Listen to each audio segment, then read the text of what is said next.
ஆந்திரா, கர்நாடகா, கேரளா, உருது, துளு, ஹிந்தி, கும்பா and Thumba ஆகிய மாநிலங்களிலிருந்து வந்திருக்கும் மணமக்களை வாழ்த்தி பேசுகின்ற இந்த பொன்னான நேரத்திலே நமது கட்சியின் மகளிரணி தலைவியும்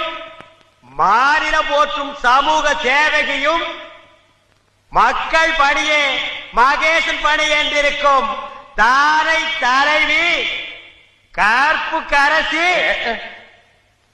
எழில் அரசி, எழில் கொஞ்சம் அரசி அவர்களுடைய சீரிய பணியை பாராட்டுகின்ற இந்த நேரத்திலே தியாகங்களை செய்த இந்த பொன்னுரங்கத்திற்கு தமிழகமே தமிழகமே என்ன பரிசு தரப்போகிறாய்? எனக்கு தமிழகத்தின் வரலாற்றிலே பொன்னுரங்க